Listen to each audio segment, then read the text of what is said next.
Hermes is so stuffy. Am I right? Look, I'm not even gonna do them the honor of calling them Hermes. Hermes. No one cool could ever be into Hermes, unless it was like the early enfant riche de prime bootleg, right? Like, nah. Hermes is for people who think beige is a valid favorite color. People who call their living rooms drawing rooms. Am I right? I mean, I'm not a 46-year-old woman named Margot has her coffee at Saint Ambroise or at home in Limoges porcelain. She serves on the board of a museum because she doesn't actually need to work for her money anymore, not after the real estate deals her husband has been doing in the Gold Coast neighborhood of Chicago. She takes calls from her local Hermes sales associate as if they were actual friends, in the same way a Navy private docked in Bangkok convinces himself the lady of the night he's shacked up with loves him like no other. That ain't me, Chief. I cut my teeth on Northeast hardcore shows, the place where the music scene was famously run by a gang so notorious that there are documentaries and gangland episodes about them. I'm dead serious. When I was coming up, it was like shockingly common for people to get stabbed at a fucking punk show. So I mean, that and Hermes, fully and completely incompatible. Or is it? Is it actually possible that underneath its old money veneer, the heritage French luxury brand Hermes, we're back to Hermes, is kind of punk as fuck? Punk and fashion is an oxymoron. There is no such thing as punk and fashion, okay? I've had this argument so many times that I'm honestly just tired of it. Like, yes, okay, in the truest sense of the word, the DIY punk, crust punk, anti-establishment, anti-capitalism stuff, yeah, that is pretty incompatible with modern luxury fashion, but there are so many little nooks and crannies to what is punk, both ideologically, stylistically, politically, and it's fun to just theory craft. So if you are not interested in testing the boundaries of this thing that we call punk, then go somewhere else. But I am interested in thinking about how something like this storied French brand could also be incredibly rebellious. Like, sure, if you want to use the term rebellious instead of punk, just replace those going forward. Just as I say punk, you can think rebellious, and we're good, right? We're good. I trust we're good. Listen, there are a few things in fashion typically looked at as more punk than rejecting mass production to preserve a sort of purity and principle, right? We revere ERD for their limited runs. We put designers on a pedestal who focus on their craft over scaling and getting big and making money, right? Like, literally. If there was one guy, an artisan, hand-making garments using classic techniques and fine materials, literally everyone in the fashion scene would be bowing before them and kissing their feet, But when it's a brand, an expensive one, an established one, suddenly that cachet is completely ignored by the cool kids, the rebels, the punks, right? Even though all of the same logic should apply. Yo, join the Patreon. I just put an exclusive video up there that you're not going to want to miss, okay? And if you get in there, get exclusive Discord access, private sales. There's a great community going there. Join the Patreon. Hermes is one of the most valuable luxury brands in the world. They've been around since the 1800s, starting with equestrian stuff and working their way into the highest luxury realms, where their stuff is probably more coveted than any other brand in existence. Like, they are absolutely printing money, and every single one of their contemporaries, like a Gucci or something, they long ago got eaten up by the mass conglomerates, whether it's LVMH or Kering. Those are the two big ones, but there are others, these groups of luxury companies that become these behemoths of business. But Hermes is still a family business. It's the same family business it's always been. They are just very, very good at making money, but by staying independent, they have become known for limited production, exclusivity, and just a steadfast commitment to handmade craftsmanship. It's still family owned. They've resisted the same mass market approach that so many of these other luxury companies have, right? Like Balenciaga has one of the most storied and impressive histories in fashion, Cristobal Balenciaga, right? But they bring on Demna, and it's really quite unrecognizable from what it was, both in quality as well as approach. But Hermes, that through line is very clear. Every brand now, every luxury brand is mass producing their stuff. They have factories, whether it's Armani or Gucci or Dior, Versace, whoever the hell, their stuff is getting made in factories. It's basically fast fashion with a much higher price tag. But Hermes stuff is really, they're committed to doing things handmade and slowly and with classic techniques. It's so anti-establishment and against the grain of everything else happening that you almost have to consider it punk or incredibly rebellious, at least at its core, because it's so in rejection of the mainstream. Now, I know it sounds like I am just having a pure glaze fest and I adore Hermes. I don't adore everything they do. I actually have collected quite a few Hermes pieces, and I feel very differently about some of them than I do about others, so I do want to balance this out. So let's start off. I will show you the pieces by Hermes that I have the strongest criticisms of, the pieces that I don't love in my collection. So let's look at those to get some balance here real quick. So as for the pieces that I don't think are quite as worth it, we're actually going to start with the accessories, which is weird, right? Because they are a brand that is best known for their crazy fine, crazy expensive accessories like handbags, right? The Birkin, the Kelly, all this stuff, like tens of thousands of dollars. So why am I like not as hot on them? Well, listen, if you're trying to buy a handbag for tens of thousands of dollars, sure, that's good stuff. But let's look at this. This is a wallet, or I guess maybe you would call it a card holder. It's a nice card holder. I'll give it that. It is made of goat leather, saddle stitched, which is a type of hand stitching, no machine stitching here. And the thing I really like about that is like you can see these longer stitches holding these two pieces together. With a machine, they would just blast over this seam right there, but doing it by hand, you can do a longer stitch and get over the hump of the edge of the material. And I've supplied both sides with my trusty Subway gift cards here. But what do I like about this? The material's good, I like the saddle stitch, and I like the details here. So you can see that this one says it is made in France, and they are a family business that is located in France, so I really am willing to bet that their highest quality work is done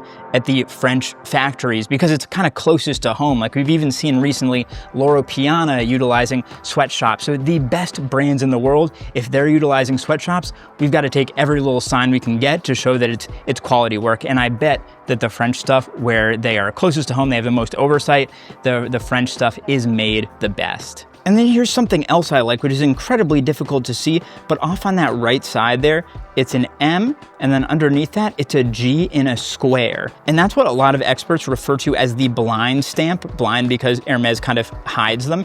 And that first one, the M, is actually the artisan that made it. I guess that's their initial or whatever. And the G in the square underneath, that is a sign for what year it was made, in this case referring to 2003. And that's why people can nerd out so much about Hermes stuff, because if you can really learn like certain years that you really liked, certain artisans, it's almost like fine wine in that way where you can be like, oh, this was a very good run of a couple of years for this particular artisan, right? All right, so I like the material, I like the stitching, I like the made in France, I like the blind stamp. What do I not like? Well, I think you're kind of looking at it. This is a very simple wallet for the price. It's hundreds of dollars, right? It is nice. It's multiple pieces of leather. The inside is double faced, two-sided. For a card holder, it's kind of as good as it gets, but like, man, I could get a way better wallet from a lot of great kind of accessory craftsmen than this. And the other thing is the design. So I don't know if you've noticed already, the eagle-eyed among you may have noticed that this is in the shape of an H. For Hermes, on both sides, it's an H. And I think they really over-rely on that. They have so many accessories where it's just an H. All of these wallets, all these bracelets, necklaces, even like the watches, which are crazy expensive, they're just H's everywhere.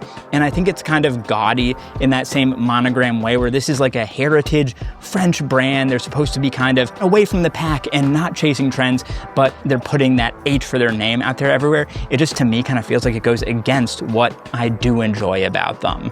Okay, and now for a piece that I do like quite a bit more than that last one, but one I still have criticisms of. So this is the Pavane bracelet, and a cool little, I don't know, bit of trivia. Pavane is like a dance, and I'm going to choose to believe that that's because of like the double motif here. It's like a dance between the two halves, right? Anyway, cool, love that. It's a nice, cool metal emblem at the front, kind of horse bit styles. Again, Hermes, they started as an equestrian brand way back when. White leather with a beautiful texture, no complaints there. Made in France, so that means it's the good stuff, with a blind stamp showing that it was made in 2011. So that's all a lot of cool stuff. Everything I've said so far has been positive. So what is my criticism of this? Well, it's actually a fairly big one, in my opinion. And that is that this core piece, this metal emblem right here, it is not 925 sterling silver.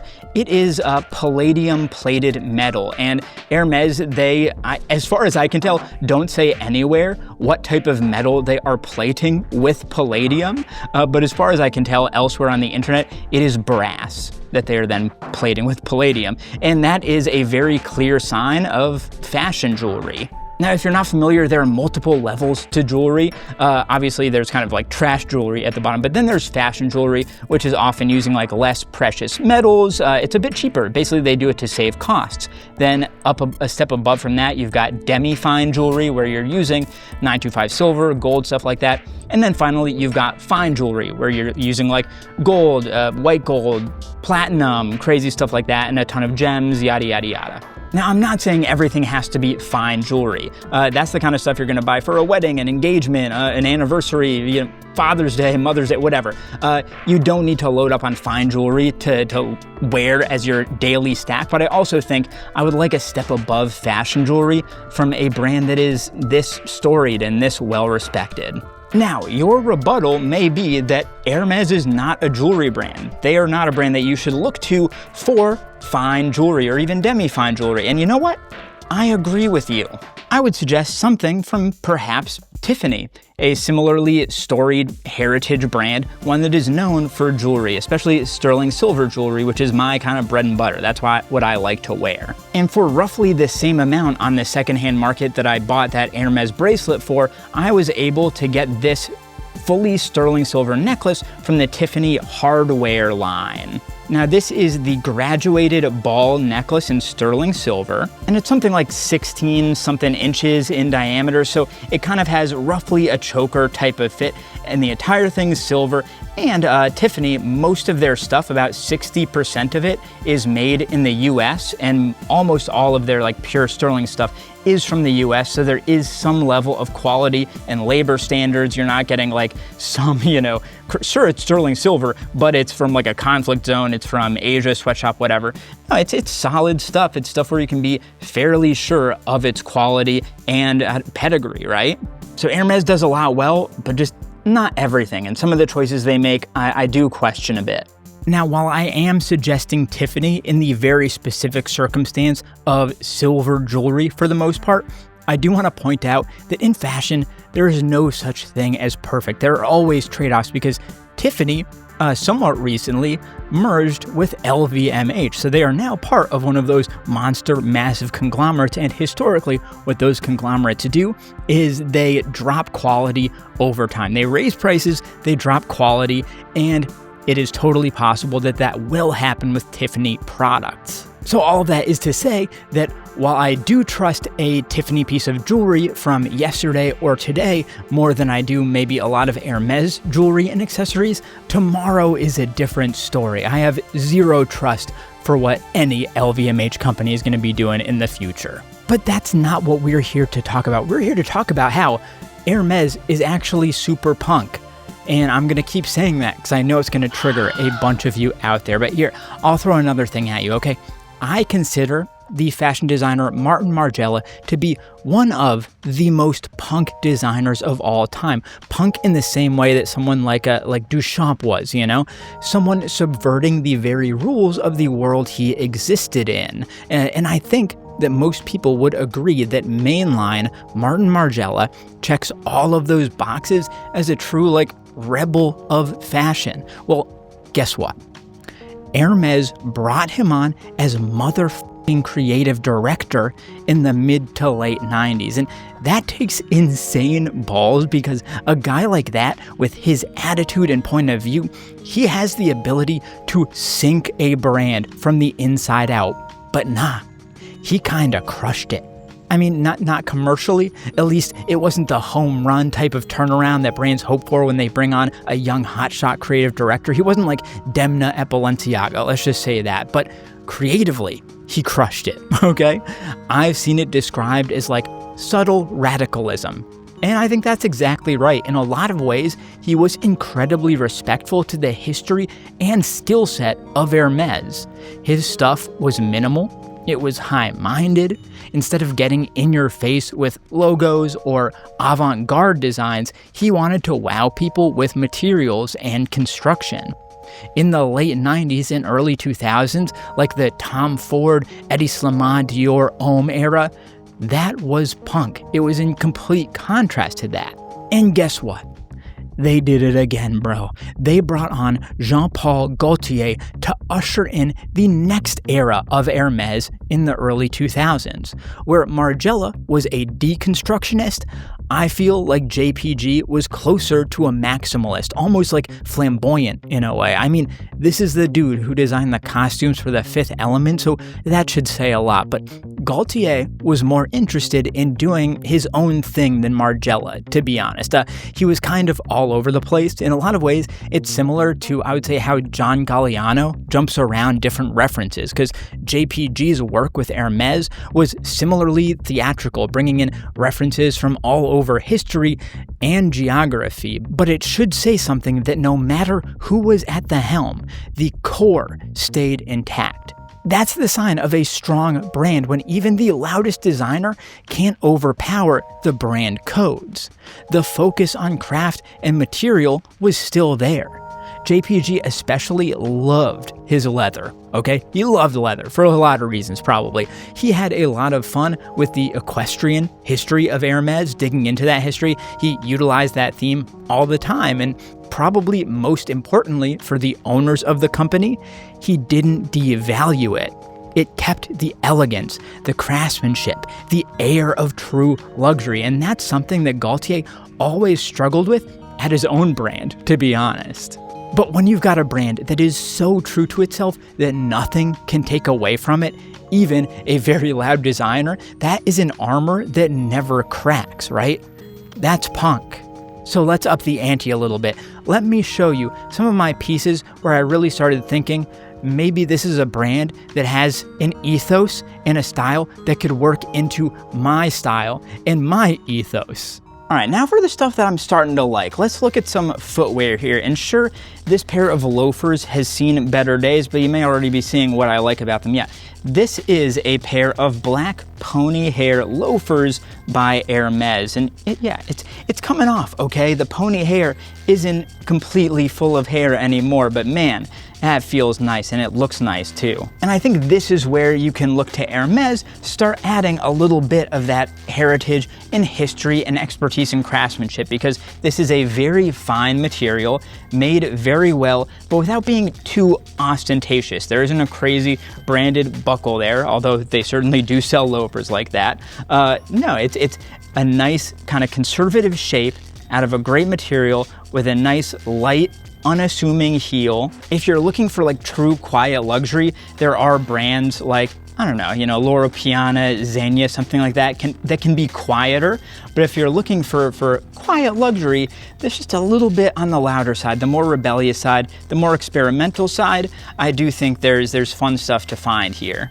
Now, one of the categories that Hermes is best known for is their scarves, and I had to try one for myself. They're probably best known for their silk scarves, but those are a bit like ostentatious in their design for me. Listen, I love an ostentatious design, but just like not in that type of ostentatious style. So I wanted to try a scarf, but I wanted to get a knit one. So this is a pure cashmere scarf in purple from Hermes. So what we're seeing here is a piece that was made in Italy, and it is just the chunkiest, chonky boy pieces of yarn that you ever will see. And living in New England, like this is gonna serve me so well come winter time. And the color, this kind of like purple brown thing, I don't know, it kind of pops in the most subtle way. Again, kind of speaking to the things that they do best. And something like this is the type of piece that you can keep in your closet for years or decades. Like this ain't going anywhere between how big the yarn is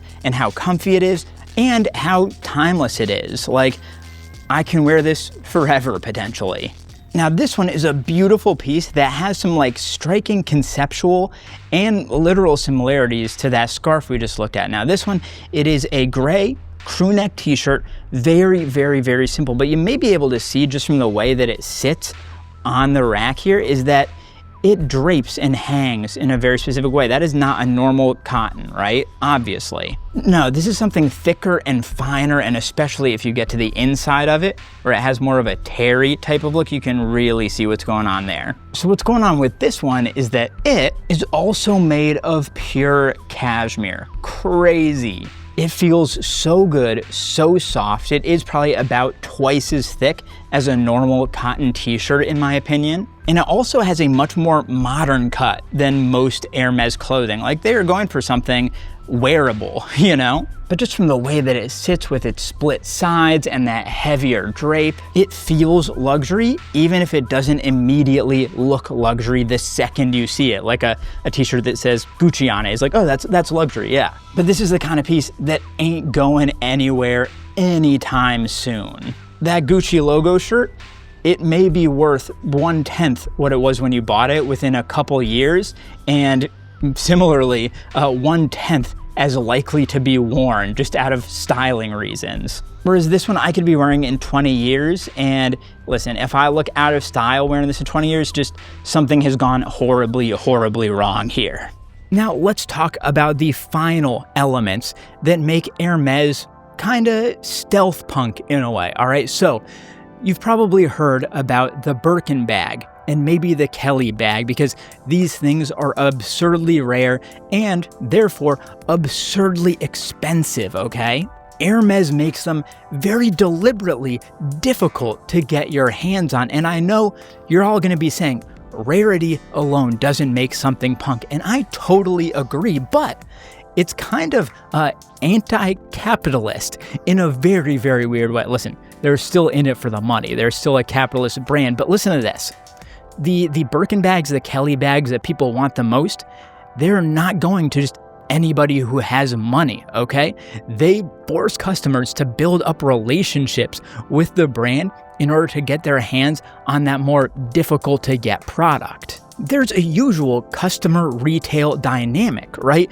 You walk in, you have money, you buy the thing. If something's incredibly rare, you pay more and you get the thing, okay? But that's not how it works with Hermes. You can't just buy one of these things. You have to be granted access to buy them. You could be one of the most important people in the world, one of the richest people in the world. You're not necessarily getting that super, super desirable Birkin bag, at least not directly from Hermes. So let me throw a controversial idea at you there. That's, in a way, a sort of reverse elitism, right? People complain about gatekeeping all the time, but imagine being a brand that is so powerful and so committed to its own vision that you will gatekeep the people who have the most influence in the world. That's kind of a rejection of consumerism that I find very alluring. So right here we have a brand that says, listen, money in and of itself isn't gonna let you in here. And that's pretty punk, I'm gonna be honest with you. So now with that, let me show you my favorite Hermes pieces, the pieces I own that make me proud to be a customer and an admirer of this brand. The pieces that really fit into what I'm looking for, both as a product in and of itself and also as an ideological item. This one, from a distance, you might not think is that special, but I adore these pants. Getting closer, you can start to see the stripes that are in there, and they're not just like normal pinstripes that are in the fabric. It is in the texture of the fabric. There you go. Once you get in close, you can really see it, and you get an angle on it. The difference in texture and shape, like some areas are smoother, some really kind of pucker. It's almost like a seersucker type of thing in a way. Like, it is one of the best textured pieces of clothing I've ever felt. Like, oh my God, just the sensual, not like sexual, sensual, like sensory aspect to it is fantastic. And the cut is very, very strong. It's ever so lightly cropped, lightly tapered, not skinny, but with a nice bit of space up at the front. Nice and modern without giving into modern trends. And listen, this is not a new piece, okay? It's made in Italy, which as we can see is pretty common. Most of their clothing is made in Italy. I am very strongly holding out hope that Hermes will be the one brand creating things in Italy that doesn't get swept up in this sweatshop stuff. Please, Hermes, tell me you're better than that. I don't know if you can see that, but this piece is 100% wool. Not that I needed the tag to tell me that, because I mean, it is just so clear from the look and feel of this thing. And I think this is as clear a sign as it gets that you don't need to be loud to be luxury, and you don't need to be, I don't know, in your face to be rebellious. Like, I do think that this piece rebels against the fashion norms in a lot of really interesting ways. Now, I'm gonna be real with y'all. My favorite Hermes pieces that I own are held within these dust bags. And by the way, some of the nicer dust bags I've seen, like that herringbone, my God, bruh. All right, let me show you. What we have here are some gorgeous dark gray suede motorcycle boots. Ooh, those are so nice. Now, I'll tell you right now that seeing them not on body does like a terrible disservice to them as a whole, but we'll get there, I promise, very soon. But good Lord, goddamn, look at these beauties. Now you got some of the most supple suede ever. Gorgeous stitching going around the sole and a beautifully reinforced toe box here. A gorgeous shape to them with a really nice little stacked sole there. Reinforced for longevity, super smart. Size 43, please keep in mind that Hermes stuff fits, like, in my experience, maybe a half size small on the footwear. And then you've got the buckle as well with these multiple straps going around. And that is, in my opinion, like shockingly punk, like a bondage style that would fit super well into any like Eddie Boy, Vivienne Westwood, Japanese archive, yada, yada, yada type of fit. Like, this works perfectly well. But it has that craftsmanship, that heritage, all the stuff we've been talking about. Leather lined with, oh my God, it feels so good. Like, no corners are cut on the materials here. Stamped on the inside, and you can also see those nails at the back of the heel there. So unlike my fashion jewelry complaint, there are no corners being cut here as far as I can tell. If somebody knows shoes better than me and can find some corners being cut, let me know, because to me these look so good. Perfect weight, perfect look, perfect material. Whew, goddamn.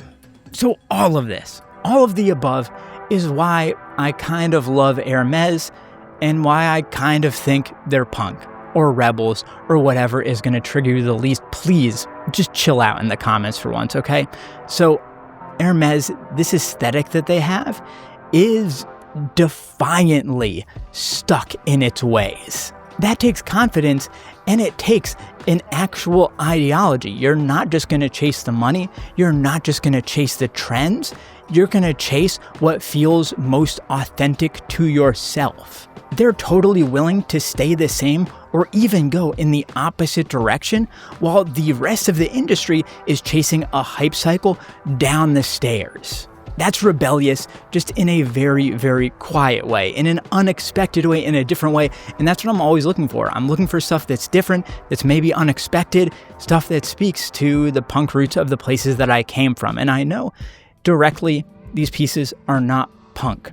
You wear this stuff to like a crust punk type of squat in New York City, you are going to get your ass kicked, and all this stuff is going to get stolen and pawned off, sold somewhere, all right? I completely recognize that. I am not saying that these pieces are literally punk and that wearing them makes you punk rock or makes you fit in as a punk, which is, I think, how most people take it. But I do think that the outlook is maybe the most steadfast and rebellious in the modern fashion world. And I love that. So let me know what you think about Hermes, all this stuff. Disagree with me in the comments, because I know many of you are going to. I'm looking forward to it. Join the Patreon. That's all I got. See you next time. Peace.